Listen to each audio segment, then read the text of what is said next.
governadores e a União têm menos de 2 meses para chegar a um acordo sobre o pagamento das dívidas estaduais. O prazo foi dado pelo Supremo Tribunal Federal, encarregado de julgar as ações que estados e municípios têm impetrado para poder diminuir sua dívida. Os estados argumentam que não têm mais como fechar suas contas e continuar pagando as dívidas nos níveis atuais. A União defende que um rombo de 300 bilhões de reais no orçamento provocaria a desorganização da economia. Os governadores querem que os juros sejam calculados apenas sobre o principal da dívida, que são chamados de juros simples. A União defende que os juros devem incidir sobre o total, inclusive sobre os juros. São os juros compostos. Até agora, 11 estados já tinham conseguido liminares para pagar os juros simples. A União propôs uma renegociação em torno do projeto de lei 257 de 2015. Em troca do alongamento da dívida por 20 anos, os estados teriam de se submeter a um rígido controle de contas com ênfase no corte de gastos com pessoal e previdência do servidor. Mas os jornais do final de semana aventaram aí a possibilidade de o governo retirar a proposta de tramitação. Qual será a solução para essa crise? O Expressão Nacional vai discutir esse tema com a coordenadora nacional da Associação de Auditoria da Dívida Pública, Maria Lúcia Fattorelli, da Auditoria Cidadã da Dívida Pública, Maria Lúcia Fattorelli, o deputado Mauro Pereira, do PMDB do Rio Grande do Sul, o coordenador-geral de atuação estratégica da Secretaria-Geral de Contencioso da AGU, Rafael Ramos. E eu, antes de começar, eu tenho que explicar para vocês, a gente está com uma cadeira vazia, porque o deputado Vicente Cândido, do PT de São Paulo, ele está vindo para cá, mas teve um problema de avião, atrasou meia hora, mas ele está chegando e ele vai participar do nosso debate daqui a pouquinho. E agora, eu gostaria de começar a nossa conversa mostrando um pequeno quadro elaborado pelo Ministério da Fazenda com a evolução da dívida dos estados. Em 1997, eram devidos aproximadamente 467 bilhões. Nesse ano foi feita a primeira renegociação em troca de ajustes nas finanças estaduais. Em 2014, uma lei complementar fez uma nova renegociação que está sendo discutida agora. O governo federal defende que a nova lei permite que os juros sejam compostos. O resultado seria a redução para cerca de 428 bilhões. Mas os estados defendem que os juros simples, defendem que devem ser utilizados os juros simples, como eu já disse. O resultado seria que alguns estados teriam a receber da União cerca de 16 bilhões. Apenas 6 ainda teriam a pagar 41 bilhões. Maria Lúcia Fattorelli, qual a saída para essa situação? É um impasse grave. A União já disse que não tem mais nenhum tostão para gastar. Né? O ministro Nelson Barbosa falou que não há mais o que cortar. E os estados, como a gente está vendo, tem aposentados que não estão recebendo, tudo está, saúde paralisada, universidades paralisadas. Pois é, esse problema não começou agora, ele está explodindo agora. Mas nós da Auditoria Cidadã propomos uma análise histórica desse fato. Se nós estamos falando em dívida exige, em primeiro lugar, que a gente analise qual é a contrapartida dessa dívida. O que os estados um dia receberam? Então, esse é o primeiro ponto. Se vamos classificar uma obrigação como dívida e que a sociedade vai pagar, nós temos que ter contrapartida. E pesquisando essa contrapartida, nós fomos verificar lá na data do refinanciamento, a partir da Lei 9496 de 97, todos os estados, com exceção de Tocantins e Amapá, assinaram os contratos de refinanciamento das chamadas dívidas. Qual era a composição desse valor? Cerca de 55% do total, porque esse percentual varia de estado para estado, mas somando tudo, cerca de 55% do total eram passivos dos bancos estaduais que foram privatizados. Mesmo alguns estados em que os bancos não foram privatizados, passivos dos bancos integraram o saldo devedor que foi refinanciado pela União. Além disso, a maioria dos estados, naquela época, tinham prerrogativa de emitir os seus próprios títulos.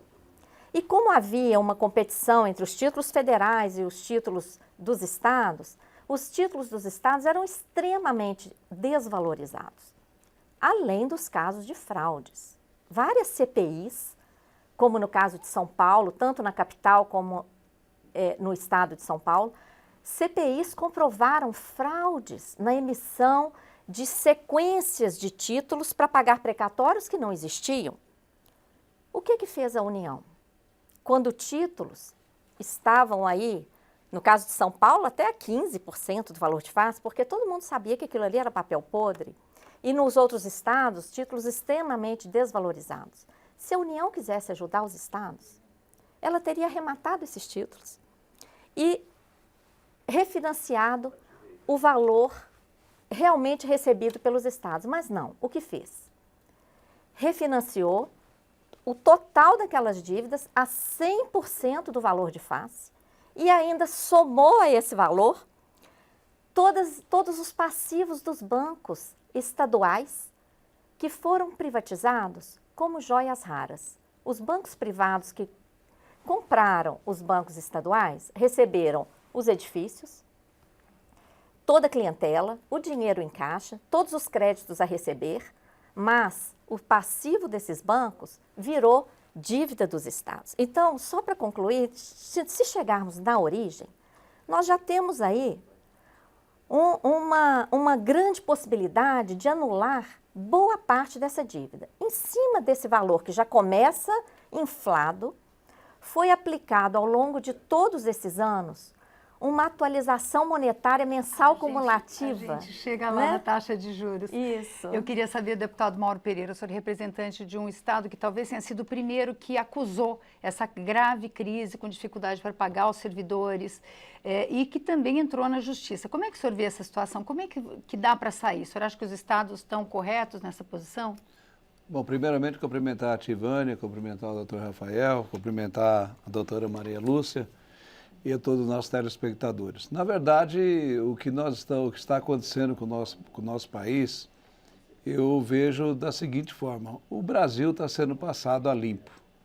Essa é uma dívida que sempre existiu e ela sempre foi maquiada, ela foi acontecendo, foi sendo paga. Por quê? Porque os estados tinham arrecadação e conseguia pagar. E o que aconteceu a partir de 2015? Com a recessão, nós tivemos sim a realidade. E a realidade, ela é dura, ela é cruel. No caso do estado do Rio Grande do Sul, nós devíamos em 1998, quando houve a renegociação da dívida, 9 bilhões de reais. Desses 9 bilhões de reais, o Rio Grande do Sul já pagou 25 bilhões de reais. E o Rio Grande do Sul está devendo 52 bilhões de reais. Então, é uma conta que não fecha. E chegou o momento de colocar tudo em pratos limpos. É o que está acontecendo hoje. É o que está acontecendo hoje com o nosso país. O Brasil está sendo passado a limpo. E no caso das dívidas dos estados, que bom que aconteceu isso, o estado do Rio Grande do Sul, juntamente com o estado de Santa Catarina, o estado de Minas Gerais, conseguiram a liminar para rever o juro da dívida. Suspendeu o juro até poder chegar num acordo. E essa suspensão, essa liminar, ela passou a ter um valor enorme. Por quê? Porque até então nós estávamos negociando o Estado diretamente com a União. Nós passamos o ano de 2015 todo tentando fazer um acerto, uma negociação com a União, inclusive com projetos dentro da casa aqui debatendo, e não houve avanço nenhum. E agora, pelo que eu pude acompanhar no último dia 27, que foi quando nós tivemos o julgamento da liminar, pelo que eu senti, pelo que eu vi, que eu pude presenciar com os argumentos que os procuradores estaduais do Rio Grande do Sul, Santa Catarina, Minas Gerais, utilizaram para manter a liminar, e pelo debate que houve com os ministros do Supremo, que começou, foi aproximadamente 5 horas de debate, deu para ver que essa dívida que o Estado tem com a União, ela realmente agora nós vamos chegar nos números reais. Para o Estado do Rio Grande do Sul, nossa dívida já está paga. Tanto é que no momento que você faz o cálculo do juro simples, automaticamente a nossa dívida está quitada, porque nós pegamos, era 9 bi, pagamos 25 bilhões de reais e realmente a dívida foi quitada. Então, nesse momento que nós estamos, que a liminar está valendo, nós não estamos repassando, não estamos pagando à União, porque realmente, com o novo cálculo de juros, a dívida foi quitada. E eu vejo da seguinte forma, o Supremo Tribunal Federal, presidido pelo ministro Lewandowski e com todos os ministros, eles estão fazendo um grande serviço para o nosso país. E essa oportunidade deles ser o intermediário, eles que vão fazer, dentro de 30 dias, um debate, um encontro de contas de dívida entre o Estado e a União, só pelo fato do Supremo estar junto nesse debate, isso é muito importante, porque vai ter um juiz do debate, vai ter um juiz.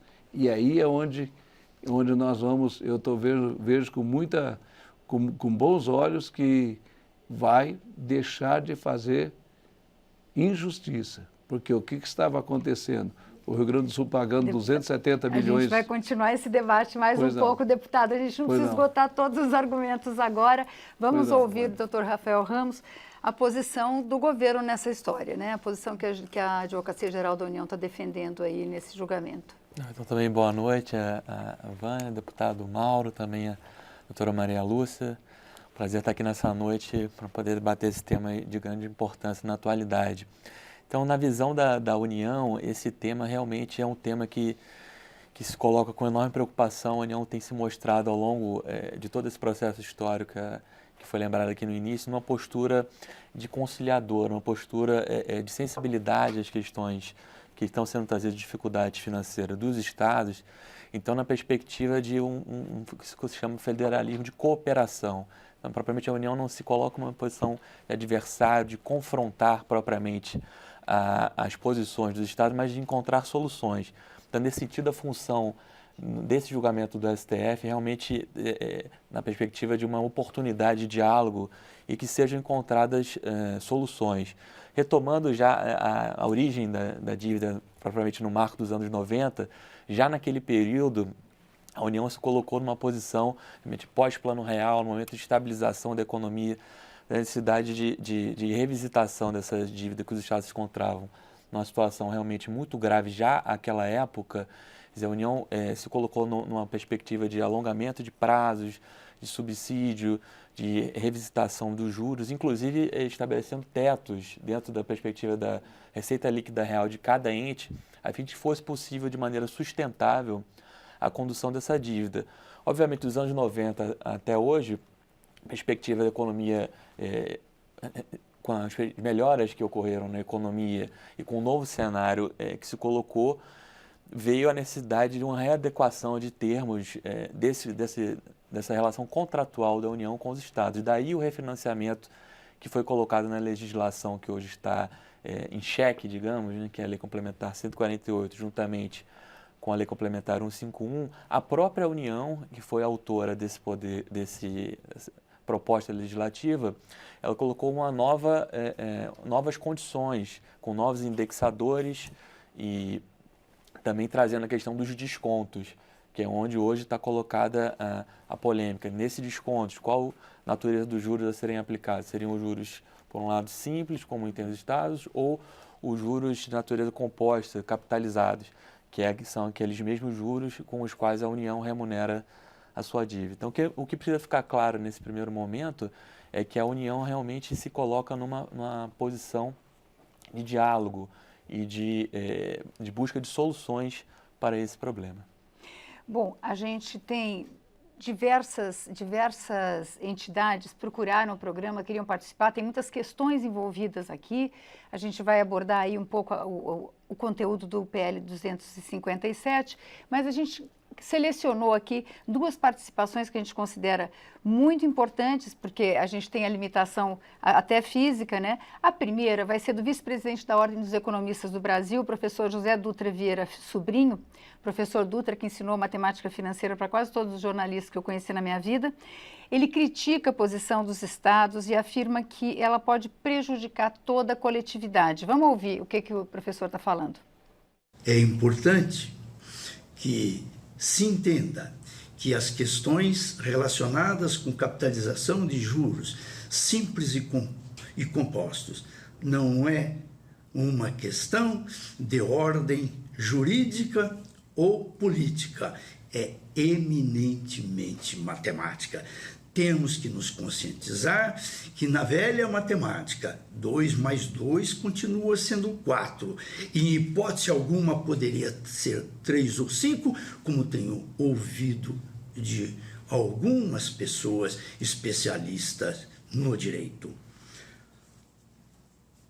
Como consequência da solução desse problema, que eu acredito que vai ocorrer dentro de 60 dias, e eu acredito sinceramente que o Supremo Tribunal Federal não poderá adotar uma outra decisão que não a aprovação da utilização de juros compostos, nós teremos resolvida uma outra questão importante e antiga, a ação direta de inconstitucionalidade, proposta pelo Partido Liberal, a famosa ADIM 2316. Por fim, quero destacar que a questão mais importante não diz respeito a juros simples e compostos, e sim ao tamanho da taxa de juros, que no Brasil é extremamente elevada. Finalizando, quero agradecer a oportunidade, esperando que o debate seja esclarecedor. Muito obrigada, professor. E do lado oposto, o auditor fiscal representante da Federação Brasileira de Associações de Fiscais de Tributos Estaduais, João Pedro Casarotto, defende uma outra posição e vamos ouvi-la. A FEBRAFIT defende que estes empréstimos devem ser pagos ao governo federal somente com correção monetária e sem qualquer incidência da taxa de juros. Porque é importante saber que neste período, quando aconteceu esse descontrole das finanças estaduais, isto decorreu principalmente das medidas econômicas adotadas pelo governo federal. Foram eles o Plano Real, a Lei Candir, as restrições ao crédito, as altas taxas de juros. Tudo isto descontrolou as finanças dos estados. Portanto, os governadores, na época, não tiveram alternativa. Tinham que assinar o contrato que o Ministério da Fazenda lhes impôs. O governo federal, à época, tomou um empréstimo no mercado para fazer esse financiamento. Isso é verdade. Mas é verdade também, e isso está nos relatórios de gestão da Secretaria do Tesouro Nacional, junto ao Tribunal de Contas da União, onde que em 2015... o custo que a União teve em 2015, referente àqueles empréstimos tomados lá atrás, foram de 25 milhões de reais. E neste ano de 2015, os estados recolheram para os cofres da União 31 bilhões de reais. Portanto, 1.200 vezes mais. Então, por isso é que nós defendemos com veemência que o empréstimo deve ser pago com correção, mas não com juros. Doutor Rafael Ramos, invertendo um pouco a nossa ordem, porque os dois convidados falaram da questão dos juros. Realmente nós temos uma taxa de juros bastante alta. Mas, por outro lado, é uma taxa de juros que o mercado financeiro pratica. Isso eu gostaria que todos... Quer dizer, é possível cobrar uma taxa de juros diferente da taxa de juros que o governo paga para se financiar? Pois é, Vânia, esse é exatamente um dos pontos centrais dentro do debate que está colocado no STF. A rigor, a União procura manter um paralelismo entre o valor que ela remunera os seus credores e o valor que ela recebe dos estados. Essa foi a lógica presente desde sempre nesse tipo de arranjo contratual.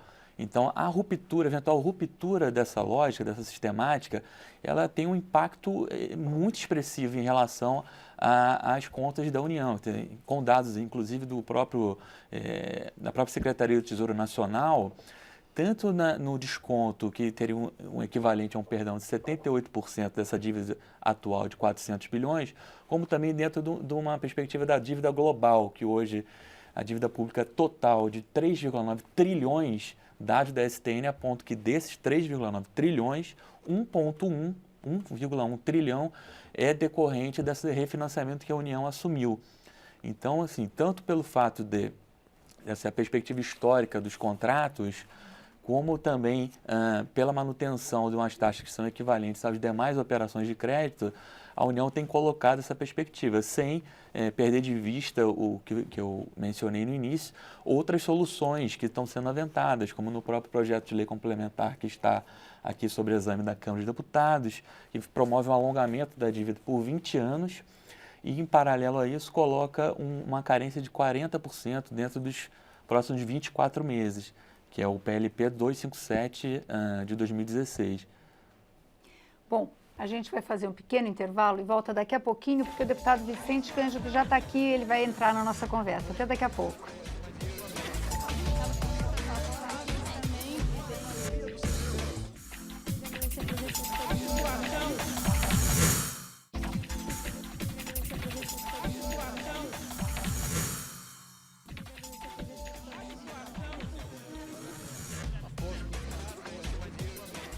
Estamos de volta com Expressão Nacional e hoje nós conversamos sobre a dívida dos estados com o deputado Vicente Cândido, do PT de São Paulo, a coordenadora nacional da Associação da Auditoria Cidadã da Dívida, Maria Lúcia Fatorelli, o deputado Mauro Pereira, do PMDB do Rio Grande do Sul, e o coordenador geral de atuação estratégica da Secretaria-Geral de Contencioso da AGU, Rafael Ramos.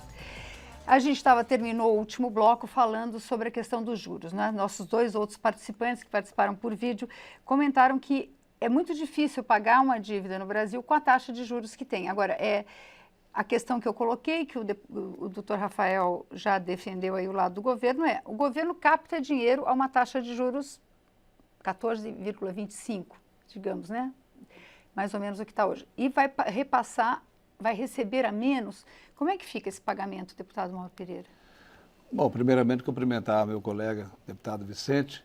E, na verdade, o que nós estamos acompanhando aí, assistindo, é que, eu concordo com o professor, ele tem a visão dele, mas nós estamos, o juro composto, o juros sobre juro, realmente é uma agiotagem. É uma agiotagem que não é permissível isso aí, a União, a pátria-mãe, no caso, que é o que deveria ajudar os estados, ajudar os municípios a agir dessa forma. Esse juro composto, ele é realmente, sem sombra de dúvidas, ele causa um estrago nas finanças dos estados. E nós temos que analisar aí muito bem, e isso foi muito bem analisado no dia em que foi julgado a nossa liminar pelos ministros do Supremo, é que nós estamos falando de estados que não estão conseguindo pagar os aposentados, que não estão conseguindo repassar o recurso para a saúde, para a educação, para a segurança. É uma situação calamitosa dos estados. Não estão conseguindo pagar os servidores públicos, como é o estado do Rio Grande do Sul. Nós chegamos a parcelar esse último mês aí, que nós, antes de conseguir essa liminar, o salário dos servidores foi parcelado em 9 parcelas para poder pagar o salário. E ainda, aí a União bloqueou as contas do Estado, já também por 10 vezes foi bloqueada as contas do Estado. Então, esse juro composto, ele já chegou ao conhecimento e uma análise já, por enquanto, não uma análise profunda, mas os ministros do Supremo já viram o mal que esse juro composto está acontecendo com os estados.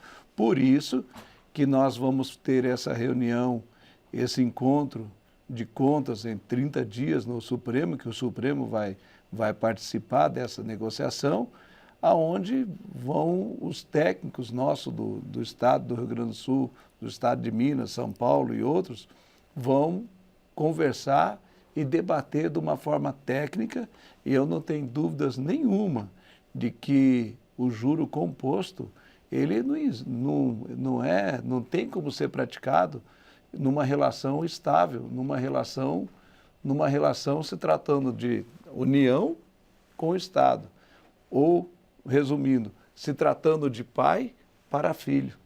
Não existe isso aí. Isso é uma coisa assim que totalmente impensada, não tem lógica nenhuma, porque nós estamos tratando aí de sobrevivência dos estados. Ou os estados, ou a União vai fazer a coisa de uma forma correta, ou daqui uns dias não vai ter mais o Estado para poder continuar pagando o que a União precisa. Então é um momento importantíssimo, e esse programa aqui, ele com certeza ele vai servir para mostrar para a sociedade, para os nossos telespectadores, realmente que chegou no fundo do poço. Não tem mais como esperar. Tem que ter uma renegociação. No caso do Rio Grande do Sul, simplesmente os números já dizem, nós já pagamos a nossa dívida, o Rio Grande do Sul já não deve mais nada. Deputado Vicente Cândido, o senhor concorda? Eu tenho uma discordância com o deputado. Boa noite para todos, Fatorelli, procurador Rafael, boa noite, deputado Mauro. É que ele está pegando só o aspecto, vamos dizer, negativo do projeto. Estamos falando aqui do projeto 257, que o governo ainda não é solução definitiva, estrutural, mas é bem generoso com os estados, né, que está propondo 4% de correção, ou a Selic, o índice que for menor, né, e 40% de desconto nas próximas 24 prestações, com algumas contrapartidas, que algumas delas eu discordo, em relação, por exemplo, ao aumento de salário, mas não deixa de ser um bom oxigênio para os 2 anos, para a gente repactuar, rediscutir e reestruturar a dívida pública, talvez um pouco aqui do sonho da Fatorelli nessa questão. Não é simples, né, você acabar com juros compostos, que historicamente é o que balizou as dívidas dos estados, municípios, né, e da União historicamente, né. Isso não é uma equação simples, tanto é que o Supremo procurou adiar por 2 meses, porque o Supremo também não sabe muito o que fazer com essa batata quente, né, e não dá para resolver isso por um decreto ou por uma sentença de um juiz, né.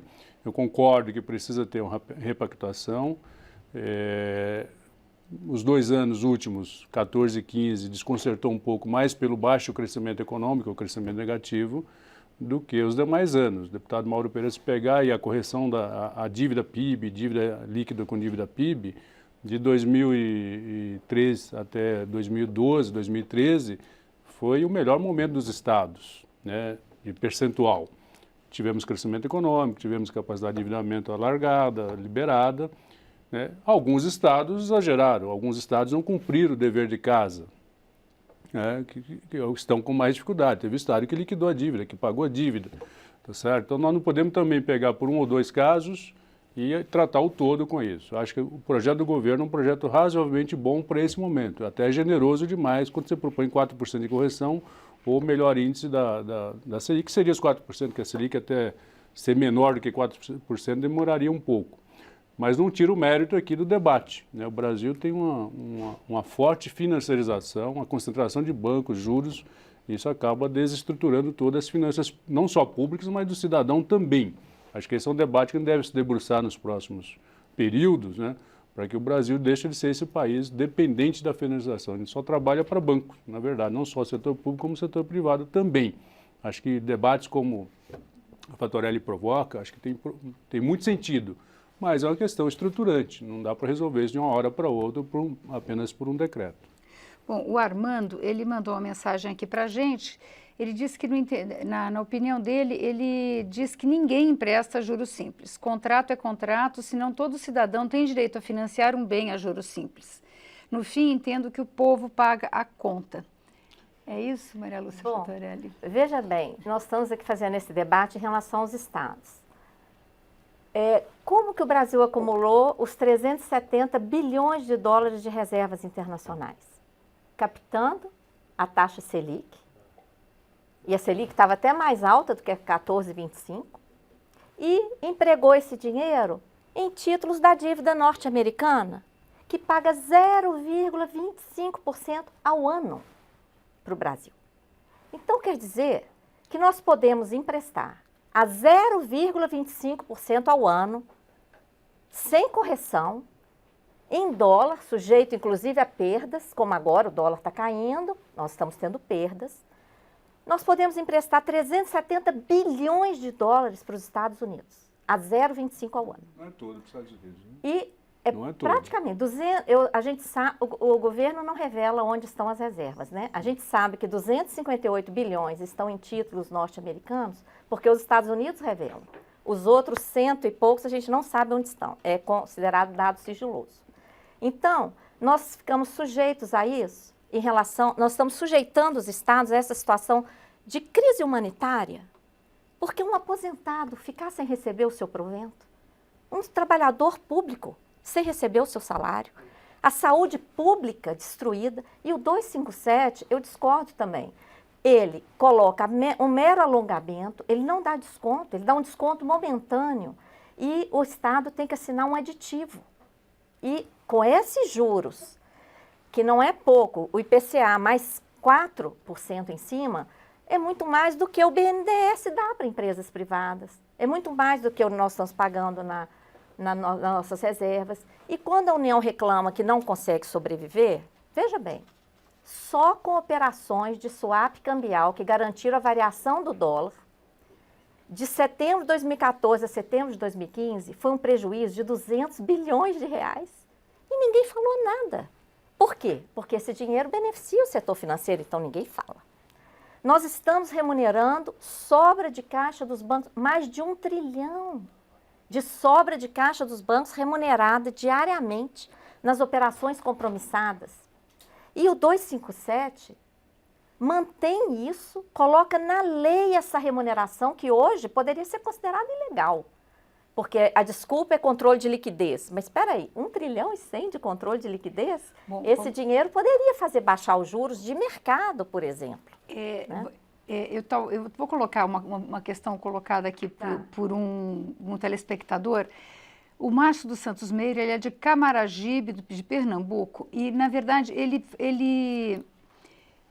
pergunta qual o fundamento aí das dívidas dos estados e a relação deles com a lei de responsabilidade fiscal. Eu queria, na verdade, juntar isso com as contrapartidas exigidas pelo 257, que são contrapartidas de ajuste fiscal, né, de controle fiscal, que basicamente ele controla, exige demissões no serviço público, controla aumento de salários, como o deputado falou, né, veda aumentos de salários, a não ser aquele aumento linear, impõe a formação de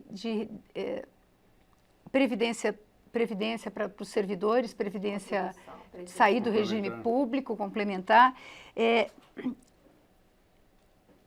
Algumas críticas que eu tenho ouvido é que seria muito um engessamento, uma intromissão na autonomia do Estado. O que o senhor acha, deputado Mauro? Bom, até respondendo ao meu colega, deputado Vicente Cândido, o Estado do Rio Grande do Sul, em janeiro de 2015, quando o governador José Sartori assumiu, bem dizer, tudo que está sendo exigido nesse PL 257, o Rio Grande do Sul já fez em janeiro de 2015. O governador José Sartori terminou com 10 secretarias, cortou horas extras, reduziu 30% dos cargos em comissão, ao mesmo tempo criou a lei onde criou o fundo de aposentadoria dos servidores para os novos servidores e, ao mesmo tempo, um arroxo enorme no dia a dia do Estado. O secretário só viaja quando realmente tem necessidade. E normalmente as viagens, ele pega o voo, quando tem assunto aqui em Brasília, eles pegam o voo às 6 da manhã, passa o dia aqui, volta, chega em casa meia-noite para não gastar com diária. É assim que o Estado do Rio Grande do Sul vem procedendo. E mesmo assim, com tudo isso que foi feito, não está conseguindo pagar o juro da dívida, que chega em torno de 270 milhões por mês. E volta a dizer, devia 9 bilhões, pagou 24 bilhões e deve 52 bilhões de reais. Aí onde está o efeito do juro composto. Então, realmente, nós estamos vivendo um momento que o Estado do Rio Grande do Sul foi o primeiro que a crise chegou. Mas, deputado Mauro, Até porque nós tivemos o governo Tarso Genro, o ex-governador Tarso Genro, que aumentou a folha de pagamento em 6 bilhões de reais. Isso aí já deixou o Estado numa situação mais difícil. E deixou aumentos para o ano de 2016, o ano de 2015, 2016, 2017 e 2018. Deixou os aumentos já todos assinados para os anos seguintes. Então, é uma situação delicadíssima, é uma situação que sem contar os outros detalhes, por exemplo, a Lei Candir, que o Estado do Rio Grande do Sul é um Estado exportador, é um Estado que prima pela exportação, as nossas indústrias, trabalha muito a nossa agricultura, e a Lei Candir, que teria que compensar o Estado do Rio Grande do Sul, teria que repassar por ano em torno de 6 bilhões de reais para o Estado do Rio Grande do Sul, e o máximo que está repassando com muita choradeira é em torno de 500 milhões de reais. Então, o Estado hoje está numa situação, realmente a situação que se fala, ela é pior do que... Sem querer monopolizar aqui o debate, mas cheguei atrasado, acho que eu estou com um crédito aqui um pouquinho maior, mas eu queria ouvir o professor e procurador Rafael.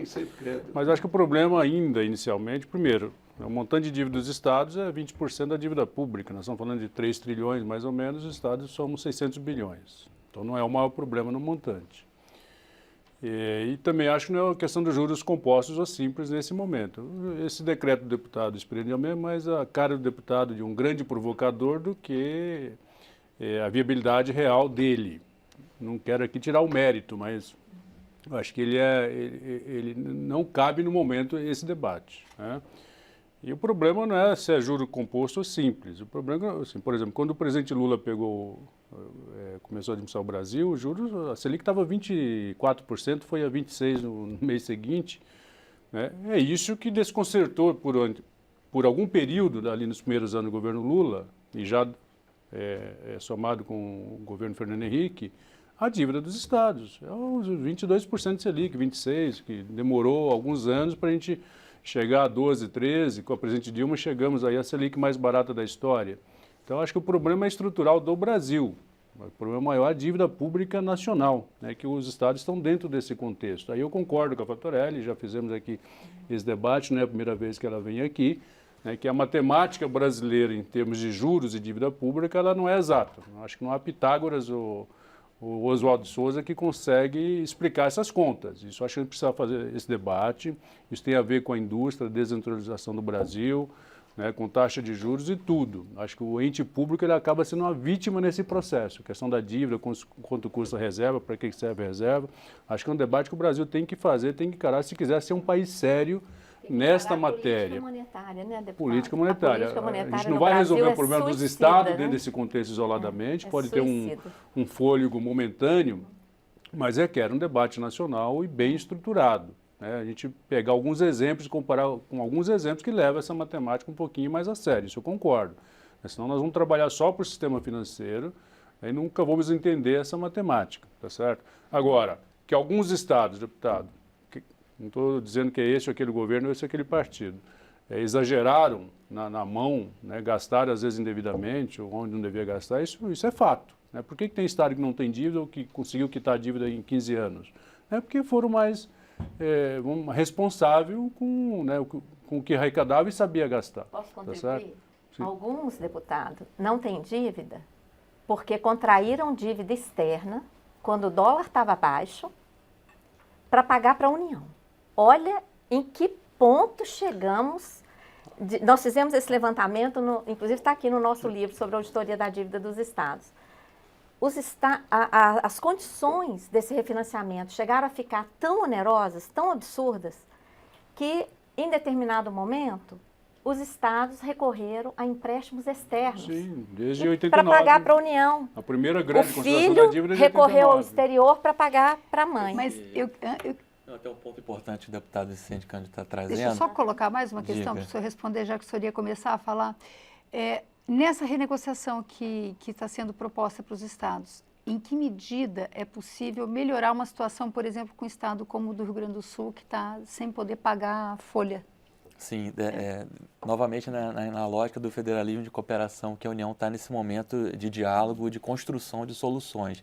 Então, sem prejuízo do debate estruturante, o debate realmente que interessa a todos, a cidadania na reestruturação e dos fundamentos da dívida, há um problema gravíssimo realmente que a próprio dados da Secretaria do Tesouro Nacional traz em relação à evolução de despesas, pessoal, não o estado específico A ou B, mas há um comparativo que mostra a evolução dessa despesa do pessoal.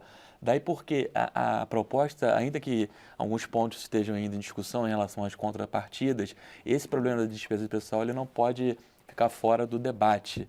Em relação... Eu estou vendo aqui, eu peguei hoje esse número, peguei só de um estado, infelizmente, me desculpem os cariocas, o Rio de Janeiro aumentou em 146,62% os gastos com pessoal nos últimos 7 anos, né? Enquanto a União aumentou nesse período 56%. É um dado... Quer dizer, os gastos com a folha realmente aumentaram muito em alguns estados. É um dado que chama atenção. Até o meu ex-governo lá, o deputado Mauro Pereira, ele traz o dado parecido com o Rio Grande do Sul. Se o Jean fez isso, ele realmente cometeu algum ato de responsabilidade, né?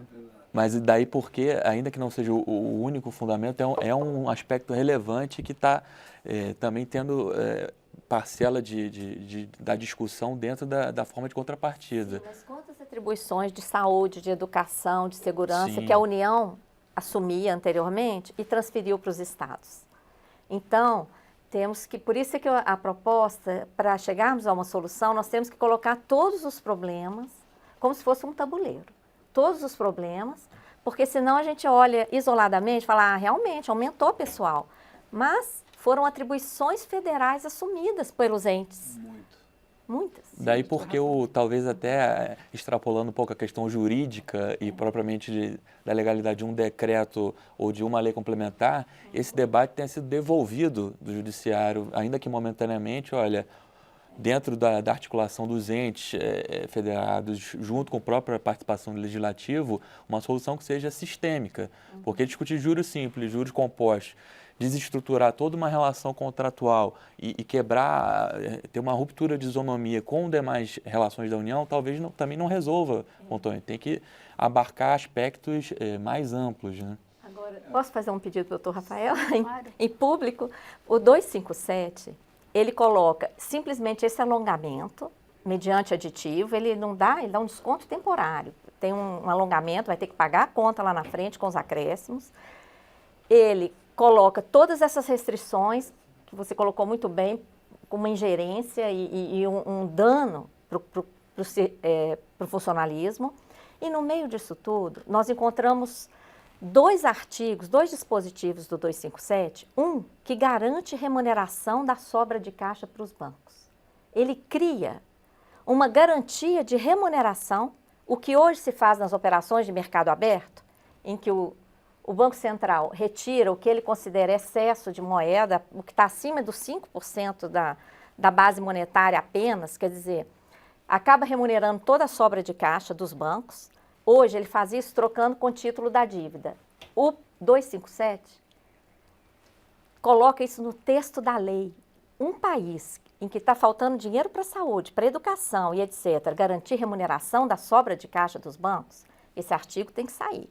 E o outro é um... Aí é bom redirecionar os dois representantes do parlamento que estão é verdade. hoje. E o outro torna a União seguradora internacional para investimentos.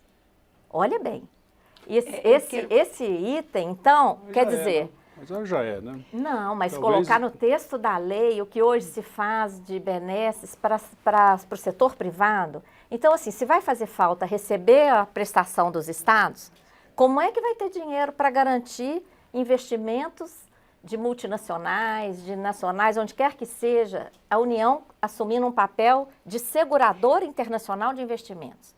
Isso é um abuso. Na verdade, o PL 257, houve um acordo com os governadores aqui.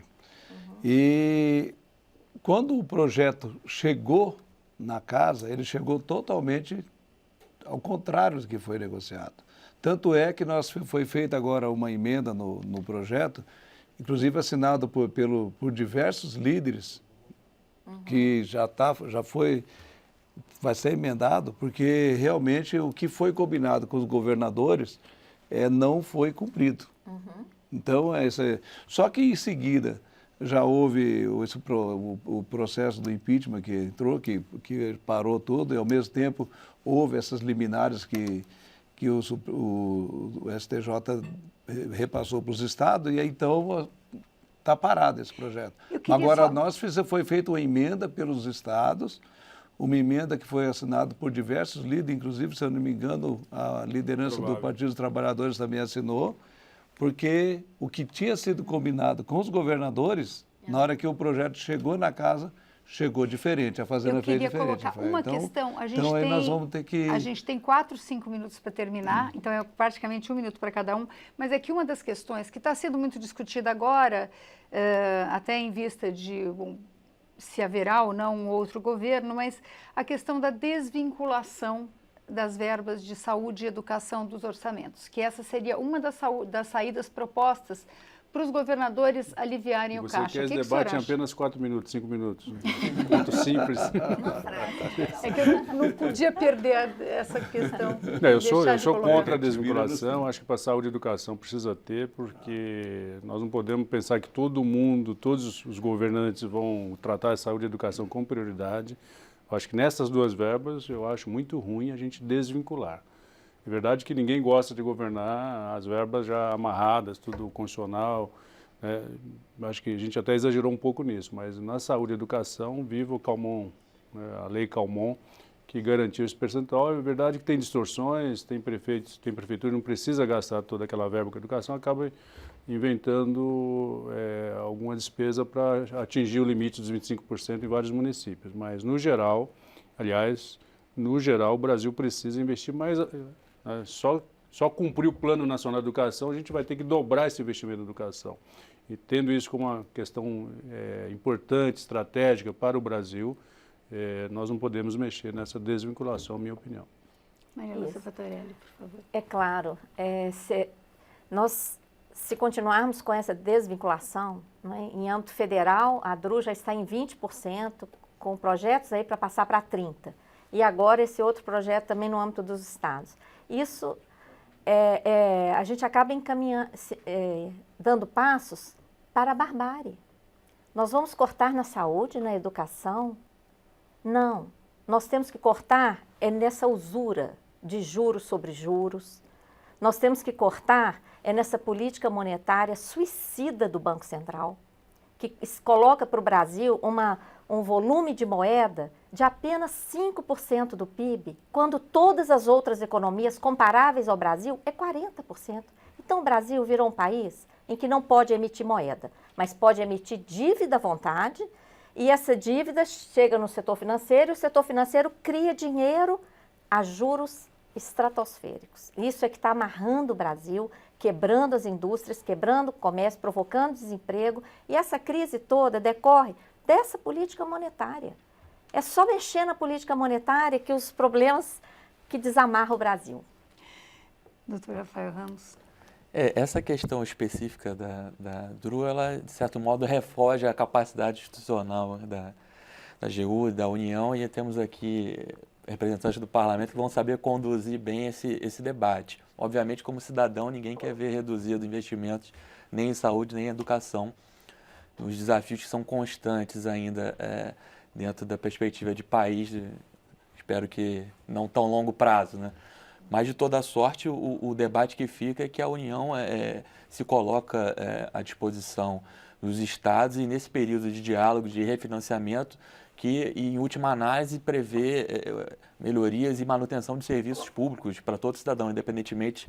O cidadão não quer saber se é o Estado, se é a União, se é o município. O cidadão precisa ter o seu serviço e o seu direito garantido. Acho que esse que fica como desafio para todos nós em todos os níveis. Deputado Mauro Pereira. Bom, primeiramente dizer, concordo com o deputado Vicente, nós temos a saúde, a educação, cada vez mais ela tem que ser importante no dia a dia da cidadania. Nós estamos aí com desemprego muito grande, e o SUS é é uma porta de entrada, os planos de saúde as pessoas não estão mais conseguindo pagar plano de saúde, cada vez mais aumenta a responsabilidade do município e do estado. Então, isso aí é fora de cogitação, tem que continuar os repasses.